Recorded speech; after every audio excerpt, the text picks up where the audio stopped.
¿Cuál fue la génesis del movimiento comunero y su significación en los movimientos separatistas de América? Vamos a dar un repaso a los hechos al objeto de intentar obtener un criterio sobre el asunto. Para ello, vamos a referirnos a los aspectos sociales y a los aspectos legales que pudieron dar lugar al movimiento. Las leyes de Indias amparaban todos los ámbitos del derecho y especialmente se centraban en la protección del indio. Así, Felipe II, en 1566, promulgó una ley que venía a perfeccionar las preexistentes, llevando a extremos que llaman la atención. Nuestros virreyes, audiencias y gobernadores de las Indias no consientan ni den lugar a que los prelados apremien a los indios a que les traigan a cuestas los diezmos que les pertenecieren, aunque digan que lo quieren hacer de su voluntad, ni que lo haga otro ningún vecino, y tengan de ello muy gran cuidado, porque deseamos relevar a los indios del trabajo.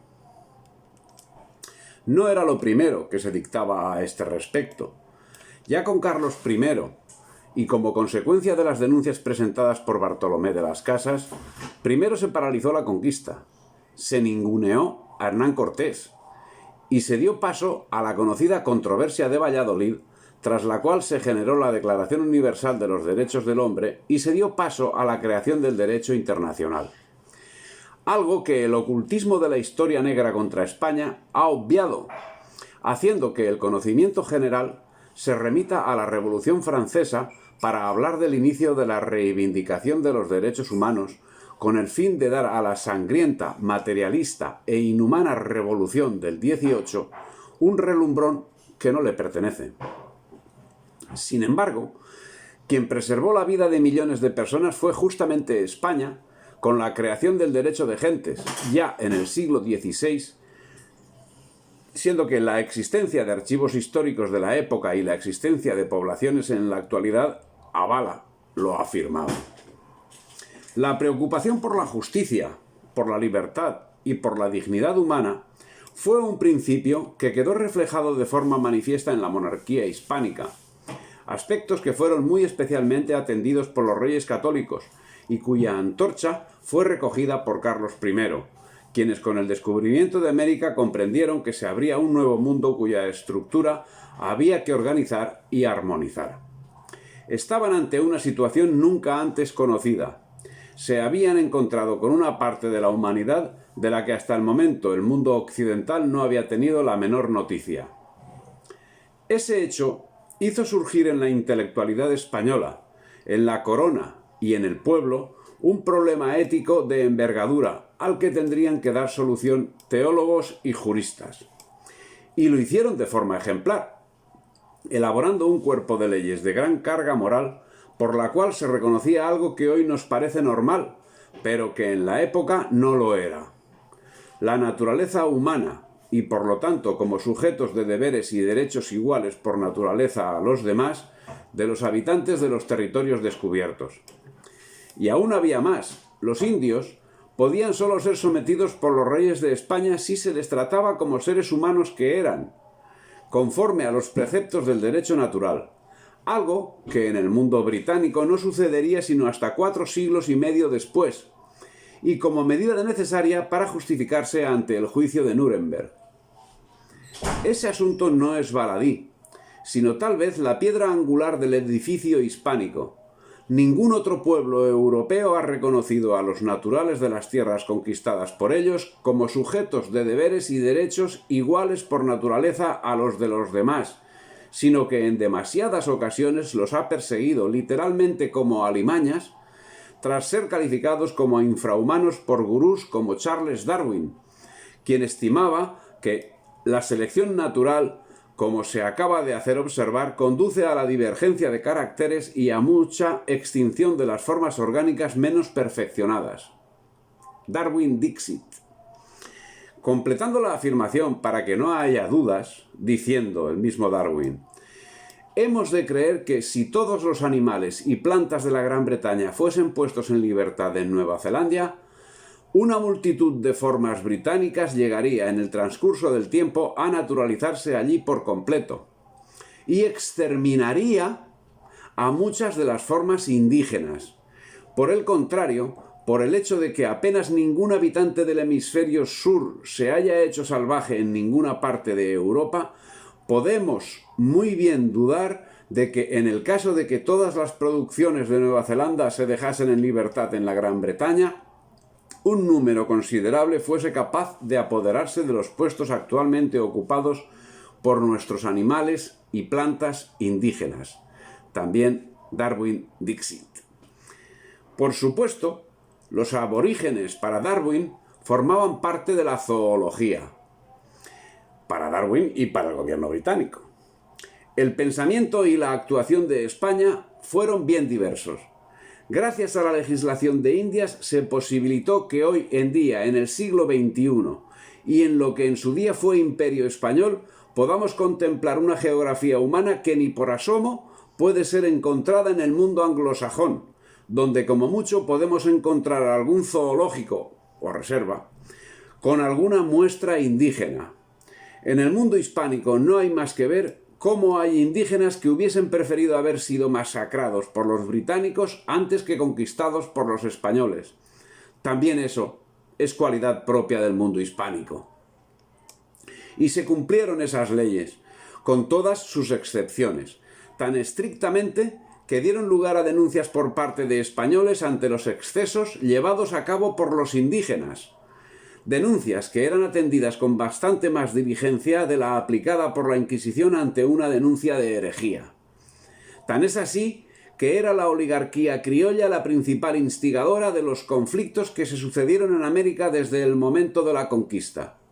Ninguno llegó a tener la entidad que alcanzó la revuelta de los comuneros, con toda seguridad motivada porque el descontento de que hicieron gala los oligarcas contra las autoridades fue sobradamente compensado por la lealtad a la corona por parte de la población nativa, en justa reciprocidad a la protección que ella les brindaba frente a la oligarquía criolla, que veía como el aumento de la población blanca y mestiza sin tierras iba asentándose paulatinamente en los conocidos como resguardos desde los primeros años del siglo XVII, algo que acabaría concentrando su codicia al verse imposibilitada de entrar en la explotación de esos territorios. Con la irrupción de la Ilustración, y más concretamente a partir de mediado del siglo XVIII, las autoridades virreinales comenzaron a restringir los derechos de los naturales. Pero esa sería cuestión de no tan fácil solución, hasta que, deshecha la monarquía universal hispánica y con todo bajo control de los agentes británicos, fuesen privados los indígenas de sus derechos en aras de una igualdad que solo benefició a la oligarquía criolla y a Inglaterra. Una oligarquía criolla que, según señala el historiador ecuatoriano Francisco Núñez del Arco, sufría como bajo la legislación española los indios escapaban a su control. Los indios se gobernaban en sus propias comunidades bajo la institución denominada República de Indios, bajo sus propias autoridades y costumbres propias, en tanto no estuvieran en oposición con las leyes de Indias y la religión católica. Se prohibió su esclavitud, so pena de muerte, y se reconocieron sus tierras comunales. Durante los 3 siglos de Imperio Español en América, fueron considerados súbditos de la Corona de Castilla, con los mismos derechos y obligaciones que los nacidos en la península ibérica y en cualquier otra parte del imperio. Todos ellos eran españoles, y como tal pudieron elegir y ser elegidos para las Cortes de Cádiz. Pero además, las condiciones sociales en que estaba dividida esta sociedad, que lo era por castas, no dependía en absoluto de la cuestión racial. Podemos decir que la sociedad española en su gran mayoría nunca ha sido racista, pero sí clasista. Así nos encontramos los caciques, los descendientes de las monarquías indígenas, así como las mujeres, estaban exentos del pago de impuestos. Etnias como tlaxcaltecas en México o los cañaris en el actual Ecuador fueron reconocidos como hidalgos nobles universales por su ayuda y colaboración en la conquista de sus respectivos territorios, es decir, que todos los nacidos de esas tribus gozaban de los mismos fueros y prerrogativas que los hidalgos españoles. Entre otras, tampoco pagaban impuestos ni podían ser enjuiciados comúnmente. Los indios estaban exentos del servicio militar. Los delitos contra estos se castigaban con más rigor que aquellos contra los españoles, criollos y demás castas. De hecho, eran el único grupo humano de la monarquía universal hispánica, mal llamada colonia, en América, que tenía un abogado defensor gratuito para causas judiciales, llamado protector de indios. La Inquisición no tenía poder sobre ellos. Hubo grandes historiadores indios, ergo sabían leer y escribir gracias a la educación dada por los españoles, y así pudieron preservar y transmitir su legado milenario, en muchos casos, entre los cuales destacan en México Fernando de Alba Ixtlilxochitl, descendiente de los reyes de Texcoco, Hernando de Alvarado Tezozomoc, de la Casa Real de los Acolúas, Domingo de San Antón Muñoz Chimalpaín Cuauhteluanitzin. En Guatemala tenemos a Hernán Arana Chajila y Francisco Díaz Jebuta Key, y en el Perú el inca Titu Cusi Yupanqui, bautizado con el nombre de Diego de Castro, Juan de Santa Cruz Pachacuti Yamqui, Salcamayua y Huamán Poma de Ayala. Prácticas que solo tienen parangón en la historia si lo comparamos con la actuación del Imperio Romano, predecesor y modelo en todos los ámbitos del Imperio Hispánico. Y como en el Imperio Romano, los naturales de estos territorios alcanzarían puestos de importancia en la administración. Tras la conquista, los hijos de los conquistadores españoles que mantenían más o menos sin cruzar su sangre con los indígenas eran conocidos como criollos y acabarían constituyendo una casta. Por otra parte, estaban los funcionarios públicos enviados desde la península, los cuales tenían prohibido el ejercicio de cualquier tipo de negocio en la jurisdicción a la que estaban adscritos. Constituían su propia casta. Los emigrantes, que en número exiguo iban llegando a los virreinatos americanos, por lo general poseedores de pocos bienes y dedicados a trabajos manuales, compartían más intereses con los indios no nobles, quienes tenían título de nobleza española. Los mestizos, los zambos y los negros formaban su propia casta. Esta sociedad de castas necesariamente estaría en conflicto. Así, entre criollos y españoles, y en torno a finales del siglo XVII, surgieron sensibles disensiones que, no obstante, no llegaron a significar hechos preocupantes para el desarrollo de la convivencia. Como hemos visto en otro lugar, se organizaron encomiendas de cara a fomentar el espíritu de trabajo en común, lo que acabaría dando lugar a la creación de cabildos, y como también hemos visto, no siempre el trato dado por los encomenderos fue el que exigían las leyes, lo que ocasionó conflictos que provocaron serios planteamientos, entre los que destaca la celebérrima controversia de Valladolid. Ante las quejas por el maltrato que los encomenderos daban a los indios, la corona ordenó la realización de una visita entre 1610 y 1612, tras la que se redactaron las ordenanzas del oidor Francisco de Alfaro, que había sido designado por la audiencia de Charcas para su inspección. En estas ordenanzas se prohibía el servicio personal de los indios, que podían prestar el servicio de la mita y podían elegir a sus empleadores. El trabajo de los mitayos debía ser pagado por el encomendero, al que se le marcaban unos salarios mínimos, debiendo proporcionar también la comida y la atención médica ante cualquier enfermedad. Debían mantener a su costa doctrineros que enseñasen la doctrina a los indios y, finalmente, debían encargarse del entierro de los muertos. La mita, que ha sido presentada como un método encubierto de esclavitud, es digna de un estudio pormenorizado que no entra dentro de los objetivos del presente trabajo. No obstante, es necesario señalar que se parecía más a un servicio militar obligatorio que a un régimen esclavista. Los indígenas, que como hemos visto estaban exonerados del servicio militar obligatorio, tenían por el contrario unas obligaciones de servicio civil temporal. En las regiones andinas lo cumplían en las encomiendas bajo el régimen de la mita, institución que no fue creada por el Imperio español, sino que, como tantas otras cuestiones, fue heredada del Imperio incaico y respetaba en lo que no contradecía el derecho natural. estaban obligados a cumplir con el régimen de la mita los hombres casados mayores de 18 años y menores de 50 por un periodo de 10 meses. Con el advenimiento de los Borbones a la corona de España, el concepto europeo e ilustrado se iba apoderando de la jerarquía al mismo ritmo que erradicando el espíritu hispánico, lo cual significó un sensible cambio en las formas de la administración, y ello afectó también sensiblemente a la filosofía aplicada en América.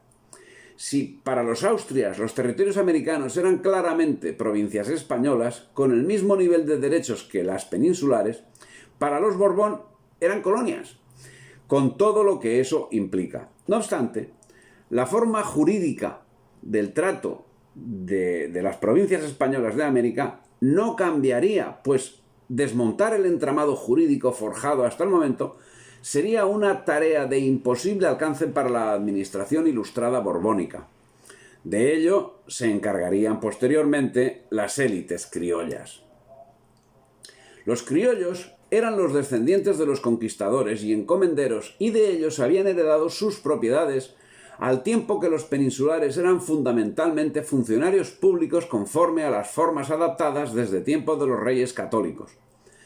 Un pequeño colectivo de alta estructura administrativa, a quienes la legislación indiana tenía prohibido tener negocios en la jurisdicción donde desempeñaban sus cargos, y de los emigrantes peninsulares que de manera tasada llegaban al Nuevo Mundo. Sin embargo, la política borbónica, que en su ámbito interno lamentablemente pasó a denominar colonias a lo que siempre habían sido provincias, no se plasmó de manera especial salvo en los intentos de procurar más ingresos en las arcas reales, lo cual no era exclusivo de América, sino de todo el imperio, incluida la península. Por otra parte, y a pesar de lo que señala García Naranjo en lo relativo a la prohibición de ejercer cargo público a cualquiera que no hubiese nacido en suelo peninsular, no parece que se produjeran grandes cambios a nivel estructural, ya que durante este periodo fue virrey del Virreinato del Río de la Plata Juan José Vértiz, natural de Yucatán. Virrey del Virreinato de Perú, Álvaro de Ibarra, curiosamente natural de Lima. Virrey del Virreinato de Nueva Granada, Francisco Montalvo y Ambulodi, natural de La Habana. Virrey del Virreinato de Perú, Pío Tristán, curiosamente natural de Arequipa.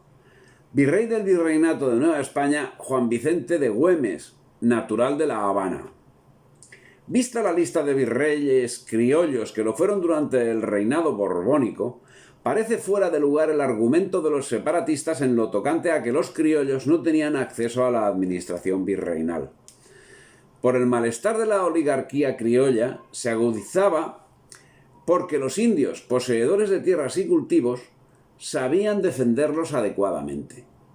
Y aún introducirse en los del vecino y formar pleitos que suelen ganar aún con la justicia obscura, porque las leyes favorecen mucho a los indios, y sus agentes y protectores abusan de la confianza que de ellos hacen las mismas leyes.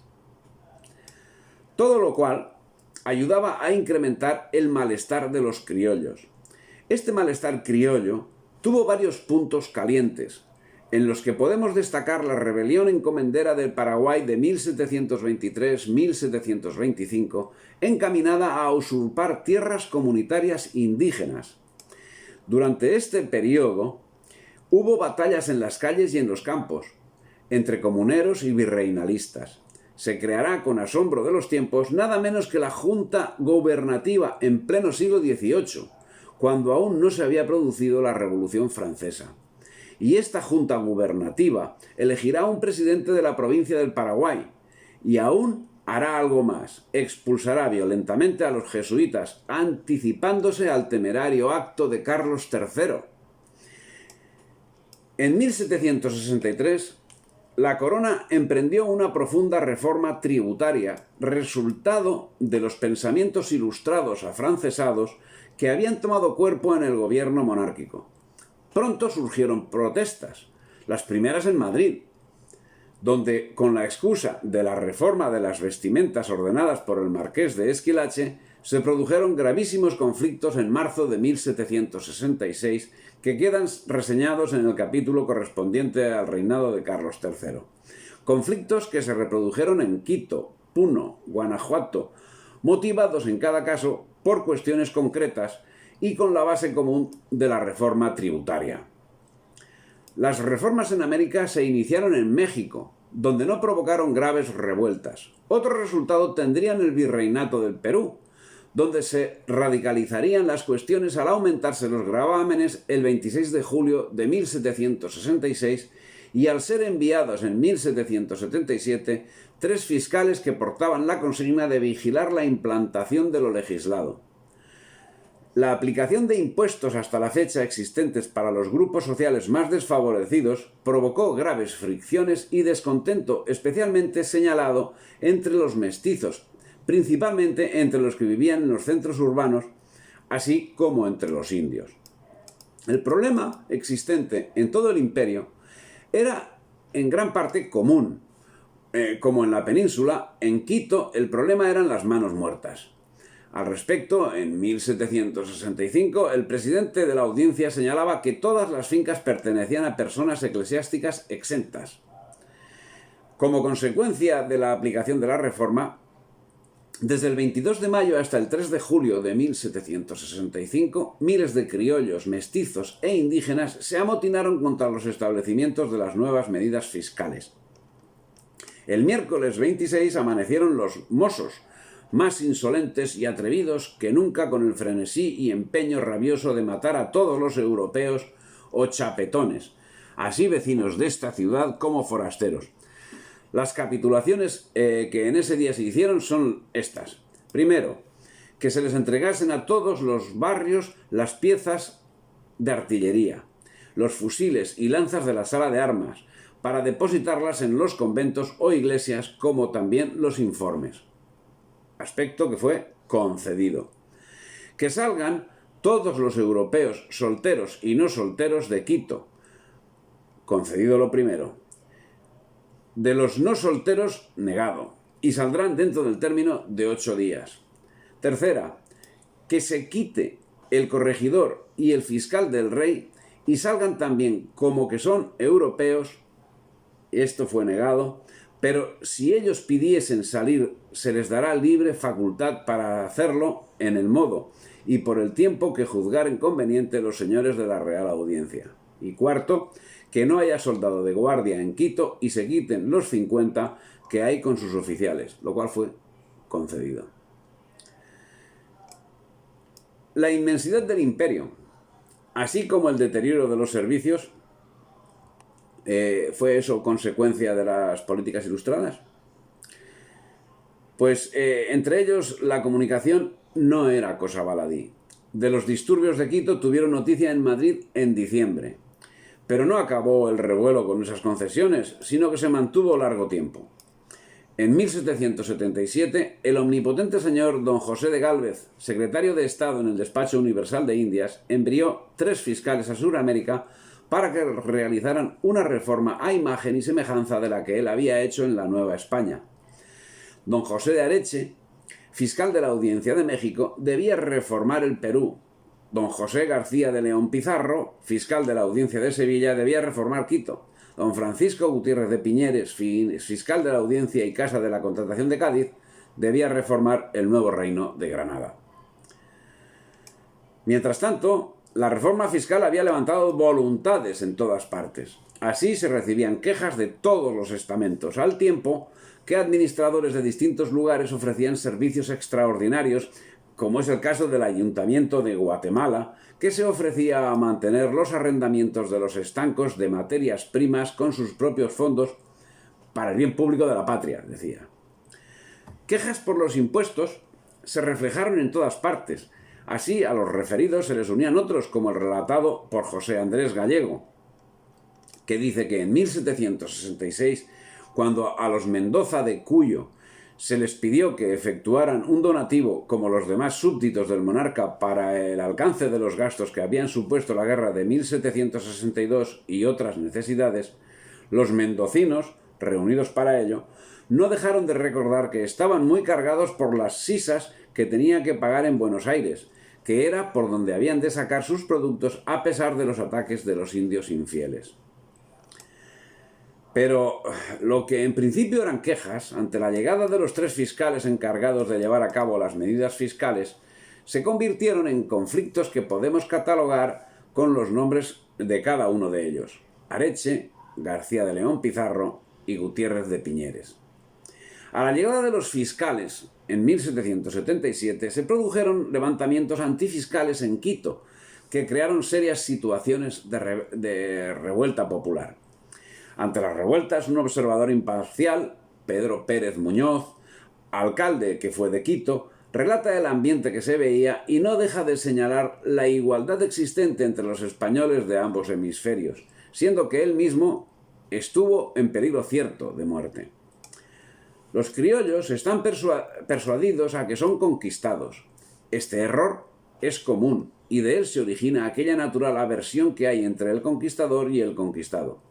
Podían reflexionar que solo hubo indios en estas tierras, que fueron los subyugados y que ellos descienden de los españoles y por eso son blancos. También podían ver las leyes que los mandan, que son iguales y las mismas que rigen en España. De la misma suerte podían saber que los españoles y ellos mismos gozan y viven con más desahogo y libertad que los que habitan en la península. Sí, amigo mío, tanto en lo moral como en lo político y civil, hay mucha más franquicia. Lo que se paga de contribuciones fuera de aduanas es muy poco y cuando se intenta imponer o argumentar algo sobre el cabezón de las haciendas o estancar algún ramo, para que alcance a subvenir a los gastos del Estado, les causa mucha novedad y luego empieza el fermento de la rebelión. Se extiende a mucho más la ignorancia del criollo. Dice y piensa que la plata que va a España es robada, sea de los comerciantes, sea la perteneciente al erario real. Ni pretenden ni quieren saber la inversión de ella, ni lo que cuesta mantener estos dominios en paz y de las asechanzas de los extranjeros. Eso lo pensaba una persona del momento. Evidentemente, esta aseveración refleja el avance que ya estaba alcanzando la leyenda negra contra España, aunque el autor no llega a entrever la misma. Y en cuanto a la posesión de la tierra, el mismo Pedro Pérez Muñoz relata: legítimamente puestas estas tierras en dominio de los reyes de España, las mandan dar graciosamente al que las denuncie, para su cultivo y labranza, sin exceptuar indio, blanco ni clase alguna. El indio tiene tierras propias, aún más de las que puede cultivar. De estas consideraciones de Pedro Pérez podemos deducir varias conclusiones que vienen a confirmar lo que sabíamos sobre las leyes de Indias. Y es que en el siglo XVIII en América se hablaba de bien común y de buen gobierno. Y lo que deja de ser tan benéfico, comenzaba a desarrollarse la política de expolio, en concreto de las comunidades indígenas, que con total profusión acabarían llevando a cabo los libertadores. Todo lo cual era el principio de varios aspectos que interesa repasar y que dejaban sin argumento la revuelta. Pero estas eran cuestiones que los criollos obviaban mientras en el nuevo reino de Granada, según relata Federico García Naranjo, Gutiérrez de Piñeres simboliza la momentánea sintonía entre criollos y el pueblo raso contra los españoles, porque él era el funcionario encargado de cambiar las cosas y por consiguiente el responsable de la indignación de los notables. En particular, para el marqués de San Jorge, el visitador era un enemigo declarado, ya que era evidente que una de sus principales funciones era la de cobrar los derechos adeudados por Lozano de Peralta o despojarle de su título. ¿De dónde venía el conflicto? Parece que de la buena voluntad de imponer orden por parte del visitador, pero el conflicto no surgiría entre él y el pueblo, sino entre él y el virrey Flórez, conflicto que sacaría a la luz Gutiérrez de Piñeres al calificar la administración del virreinato como el régimen de los 5 cuñados, una oligarquía familiar existente dentro de los altos funcionarios de la administración virreinal. En el Tribunal de Cuentas, escribe a Gálvez, se hallan 3 cuñados, el contador don Vicente Nariño y los ordenadores don José López Duro y don Manuel Álvarez. Es también cuñado de los 3 el oficial real don Manuel de Revilla, e igual parentesco tiene con los 4 cuñados el oidor don Benito Casal. Considérese, pues, que qué seguridad puede haber en que asuntos que corren por las manos y dirección de estos empleados se manejen con la imparcialidad que recomiendan las leyes al servicio del rey y del público. No es preciso que éste desconfíe y murmure como lo hace de unas operaciones que se preparan, disponen y examinan y sentencian por 5 cuñados. Asunto que contravenía de raíz las instrucciones relativas a las relaciones de parentesco de los funcionarios reales. Uno de los 5 cuñados, Manuel García Olano, figuraría posteriormente como uno de los informantes y agentes de los comuneros en Santa Fe, y Vicente Nariño era el padre de Antonio Nariño, prócer separatista, anglófilo, traidor a la patria. Es el caso que a partir de estos momentos se multiplicaron las protestas y las peticiones de todo tipo. Parece como si la sociedad entera hubiese sufrido una crisis de ansiedad que provocaba que los criollos y los mestizos, los comerciantes y los terratenientes, los cabildos y las parroquias, los indígenas, las cofradías, los mineros, presentasen continuas reclamaciones, súplicas y objeciones a las medidas administrativas. En este tiempo, Salomón Kalmanovitz señala que la población de la Nueva Granada era de unas 800.000 personas, de las que el 46,5% eran mestizos. La región de Socorro había sido colonizada por emigrantes peninsulares pobres dedicados a la agricultura desde hacía un siglo, en el curso del cual había crecido la agricultura y la artesanía. Mientras, en México, la población indígena era del 60%, en Ecuador del 65,2% y en Perú del 58,2%. Estos acontecimientos nos hacen recapitular sobre el asunto. Fueron estos apartados de corrupción administrativa los que más influyeron en la oligarquía criolla a la hora de posibilitar el levantamiento comunero, ya que en realidad el fiscal Gutiérrez de Piñeres no creó nuevos gramámenes ni estableció nuevas instituciones recaudatorias. En lo que innovó fue en la organización, control y forma de recaudo de las rentas virreinales, y este aspecto de su gestión fue quizás el que mayores resistencias generó y lo que en las capitulaciones de Zipaquirá se calificaba como su manera de aterrar a la población con su despótica autoridad. Ni siquiera los estancos eran una institución nueva, si bien es verdad que los de tabaco y aguardiente fueron establecidos desde 1750, pero estancos de azogue, naipes y papel sellado habían existido desde 1560. Las reformas fiscales se habían implantado un año antes, provocando algún disgusto, pero la revuelta se produjo cuando fueron denunciados los abusos de los administradores del virreinato. En cumplimiento de su misión, el regente visitador general Juan Francisco Gutiérrez de Piñeres pone en ejecución la Real Orden del 17 de agosto de 1780 y con motivo de las urgencias de la guerra entre España e Inglaterra se aumenta en 2 reales cada libra de tabaco y otros 2 el azumbre, una medida de líquidos, el azumbre de aguardiente. Esta subida de impuestos sería la excusa aducida en el inicio de la protesta de Socorro y el subsiguiente conflicto. Sea cual fuere el motivo, el conflicto estalló, no en 1777, sino el 16 de marzo de 1781, cuando en la población de Socorro las turbas arrancaron el edicto que en la puerta del ayuntamiento anunciaba los nuevos impuestos. Los amotinados gritaban «¡Viva el rey!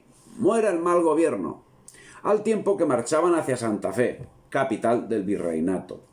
Lo que había comenzado como una reivindicación popular contra los impuestos terminó convirtiéndose en una revolución, dispuestos los revolucionarios a tomar el poder y a transformar las estructuras económicas, políticas y sociales, poniendo al frente a uno de los más exaltados, Juan Francisco Berrbeo, quien, a lo que parece, tenía medidas sus aspiraciones. Capitán de los comuneros, era un criollo por los 4 costados, y su lealtad a la sublevación se mantuvo inalterable mientras no sobrepasó los linderos de una revuelta compatible con los intereses de la oligarquía criolla. El blanco de esta ira, de toda la revuelta, no era otro que Gutiérrez de Piñeres. Las primeras convulsiones populares, manifestando su disgusto por los nuevos tributos, se produjeron en los primeros días del recién estrenado 1780 en Santa Fe, Tunja, Popayán, Pasto y Socorro, recrudeciéndose la situación 10 meses después, el 21 de octubre, cuando se produjeron motines en Mogotes, Simacota, Barichara, Charalá, Onzaga y Tunja. Geográficamente significaba una gran extensión la que se sumaba a la revuelta. No obstante, tendría una duración muy breve. El 14 de enero era asaltada la oficina de la aduana, consiguiendo que se suprimiese la reforma. Pero los enfrentamientos se recrudecieron y las turbas asaltaron la casa del corregidor Sentmenat, lo que ocasionó una represión que estuvo a cargo de una fuerza ridícula de alabarderos que tuvo que enfrentarse a una turba de unos 4.000 insurgentes novogranadinos que salieron a su encuentro desde Santa Fe y ante quienes se rindieron. Todos los conflictos señalados marcarían el camino para la consolidación de la revuelta, que se produciría el 16 de marzo de 1781, cuando en un hecho accesorio, Manuela Beltrán rompió el edicto referente a las nuevas contribuciones a los gritos de «Viva el rey» y «Muera el mal gobierno». No queremos pagar la armada de Barlovento. Un impuesto extraordinario que gravaba los artículos de primera necesidad y que estaba inmerso dentro de la alcabala, el cual equivalía a un 4% del valor de las mercancías.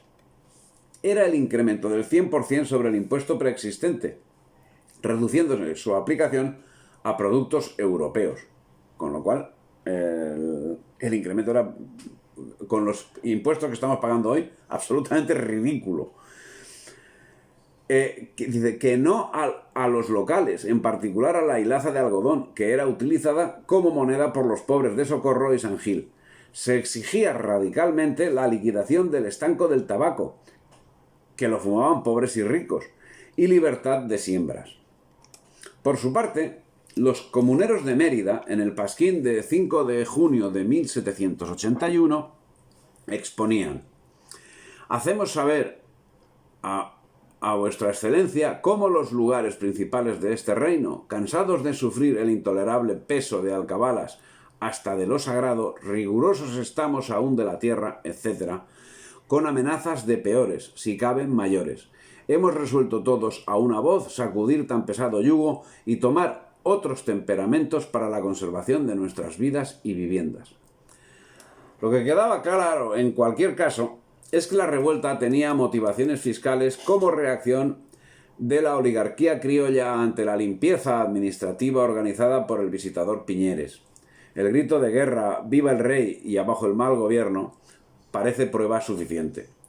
La oligarquía criolla no contaba entonces con los apoyos internacionales necesarios para ello. No obstante, en Londres, Francisco de Miranda ya estaba urdiendo el apoyo del gobierno de su majestad, instruidos por jesuitas que habían sido expulsados de los dominios españoles y que, extrañamente, no encontraban las cortapisas que sí encontraban los católicos en Gran Bretaña. Otra de las causas principales de la revolución de los comuneros, según noticias del momento, fueron los progresos de Túpac Amaru, que en ese justo momento estaba organizando la revuelta, que había empezado el 4 de noviembre del año anterior. Parece ser que los revoltosos difundían entre la población la idea de que el avance de Túpac Amaru era imparable y que a él se iban uniendo una sucesión de pueblos. Por ese motivo, o por otros, el motín tomó fuerza. Los amotinados repartieron o quemaron el aguardiente y el tabaco mientras crecían los ánimos contra Gutiérrez de Piñeres. Organizados en banda, comandada por Francisco Berrbeo, avanzaron hacia Santa Fe, derrotando a su paso a los destacamentos realistas que les hacían frente. Con un dato a resaltar: En la región de Santander, de un total de 45 capitanes, 34 eran terratenientes, 5 pequeños comerciantes y 6 artesanos y jornaleros. Las fuerzas virreinales daban la sensación de no controlar la situación, y los comuneros estaban amenazando ya la acometida de Santa Fe de Bogotá, por lo que se organizó una fuerza militar comandada por el oidor José Osorio para que fuera a contenerlos. Pero finalmente las tropas de Osorio se pasaron a los rebeldes en Puente Nacional y el ejército rebelde siguió avanzando hacia Bogotá. Cuando uno de los ayudantes de Osorio, que logró escapar, condujo la noticia de la derrota a Santa Fe, el optimismo inicial de las autoridades desapareció y los relatos del ayudante con respecto al estado de ánimo de la plebe alzada atemorizaron a los magnates criollos de Santa Fe, pues todos se imaginaron que sus bienes estaban en peligro. Entonces el marqués de San Jorge y el clan de grandes familias criollas de la capital corrieron a ofrecer sus servicios a la audiencia, a sumarse a las fuerzas que protegían a la ciudad y a formar por cuenta propia algunos batallones. José Antonio Galán, un personaje oscuro, se puso al frente de la sublevación en las proximidades de Zipaquirá, que luchaba bajo el lema Unión de los oprimidos contra los opresores, y obtuvo una victoria en Villeta, siguiendo una retahíla de levantamientos donde los desposeídos se apoderaban de las grandes haciendas, y en el centro minero de Mariquita se levanta con el grito «Se acabó la esclavitud». En su avance hacia Zipaquirá, se enteraron de la partida del visitador para Honda y sospecharon que pretendía llegar al Magdalena para reunirse con el virrey en Cartagena. A fin de detenerlo, Berbeo designó un contingente de tropas comuneras y, acatando las exigencias de los sublevados, le otorgó su mando a un joven charaleño, quien se había distinguido en los últimos tiempos por su vigorosa personalidad de caudillo y la devoción con que defendía las aspiraciones de los desheredados. Se llamaba José Antonio Galán. A su paso levantó 16.000 aldeanos, a una banda de indígenas provista de armas improvisadas o primitivas, pero tan unánimes que lograron desbandar a las primeras tropas de represión. La ciudad de Bogotá se inquieta, se dice que la plebe urbana considera a los rebeldes de los pueblos como sus redentores y amigos. Berbeo tenía razón en su predicción. El virrey Flores se encontraba en Cartagena. El visitador Gutiérrez de Piñeres salió huyendo hacia Cartagena, mientras el arzobispo Antonio Caballero y Góngora, con amplias facultades, se dirigió hacia Zipaquirá con el fin de evitar que la marcha comunera llegase a Santa Fe. Pero pronto Juan Francisco Berbeo, principal implicado en la revuelta de Socorro, comenzó a demostrar que la revolución no era el objetivo de su actuación, sino bien al contrario, la defensa de los intereses de la oligarquía criolla, y posibilitó que los regidores de Socorro se comunicasen con el virrey Flórez para informarle de la gravedad de la situación, gestionar la obtención de algunas prebendas y, a cambio, calmar la revuelta. Y es que, conforme señala Indalecio Liévano Aguirre, los grandes señores de la oligarquía criolla, lo mismo en el Socorro que en Santa Fe, formulaban severas críticas a las autoridades del virreinato, pero en manera alguna estaban dispuestos a fraternizar con la plebe, como llamaban despectivamente al pueblo, ni a convertirse en los voceros de sus aspiraciones. Los desheredados querían tierras, y esas tierras habían sido monopolizadas por las grandes familias criollas, tanto en la Sabana como en el Socorro, el Saldaña, Neiva, Popayán y Tunja. Por su parte, los indígenas se encontraban en medio del conflicto creado por los criollos pudientes que habían prometido tierras a los criollos sin propiedades. Tierras que irremisiblemente debían ser a costa de los resguardos de los indígenas, como acabaría sucediendo tras el éxito del movimiento separatista en 1824. Las conversaciones darían lugar a las capitulaciones que se firmarían en Zipaquirá el 30 de mayo siguiente, 1781. Los comuneros, o lo que es lo mismo, la oligarquía criolla que se sentía reprimida en sus abusos por las medidas de Piñeres, con fecha 7 de mayo de 1781, escribió una carta a la audiencia en la que señalaba: «Han hecho un general levantamiento contra todos los pechos, sisas y determinaciones del señor regente, porque sobre lo primero que hicieron repulsa fue sobre la orden de cobrarles un nuevo impuesto, titulado de Barlovento, que recaía evidentemente contra todos los pobres, que son los que labran los algodones, hilos, tejidos, etc. Y esto con un reglamento tan subido que les dejaba el menor arbitrio para escapar de la contribución.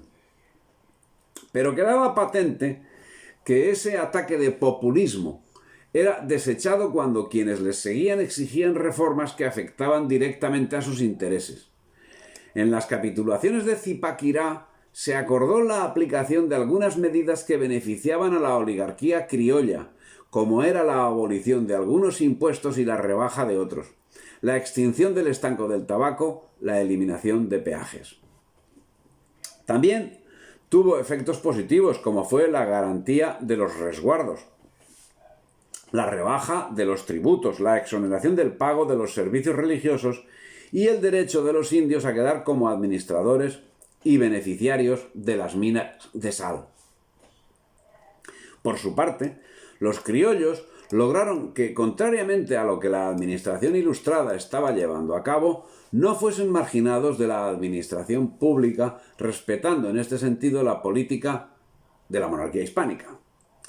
Mientras tanto, y ya en un estado tan avanzado de la revuelta, el 23 de junio ocasionó un nuevo levantamiento en Pasto que acabó con la vida del comisionado encargado de los impuestos. Finalmente, como señala Luis Corsi, se había llegado a un callejón sin salida, porque las capitulaciones de Zipaquirá tienen reivindicaciones que resultaban difíciles e incluso imposibles de cumplir por parte de la corona española, que acabaría desatendiéndolas en aquellos aspectos que beneficiaban a las oligarquías, pero no en lo tocante a las justas demandas populares. Entre las peticiones de los comuneros nos encontramos la cláusula séptima, donde se pedía la disolución de los resguardos de los indígenas y la supresión de las visitas de residencia, o lo que es lo mismo, la supresión del control real sobre las actuaciones de los gobernantes. Finalmente, el 13 de octubre de 1871, se daría fin a la revuelta con el descuartizamiento de José Antonio Galán y la impunidad de Berbeo, el más hábil. Si las capitulaciones no fueron atendidas por exorbitantes, los movimientos comuneros lograron paralizar las reformas que los ocasionaron y perdieron de momento la desamortización de los resguardos. Respecto a este asunto, y contrariamente a lo que la historiografía separatista viene señalando, más que ofrecer un antecedente para las luchas de independencia, estos alzamientos parecen proporcionar una de las claves para entender la obstinación con que esta área iba a apegarse a la causa del rey. Una parte de su población nativa iba a ver en el mantenimiento del orden colonial la mejor defensa de su propia hegemonía, y en esta la única garantía contra el exterminio a manos de las más numerosas castas indígenas y mezcladas. Esto lo dice Tulio Alperin. La historiografía neoseparatista ve en Berbeo a un traidor, que lo fue, pero no pasaba de representar los intereses de clase de la oligarquía criolla. Berbeo fue nombrado corregidor de la recién creada jurisdicción de El Socorro y sus descendientes en puestos relevantes, dos de los cuales llegaron a la presidencia de la República de Colombia.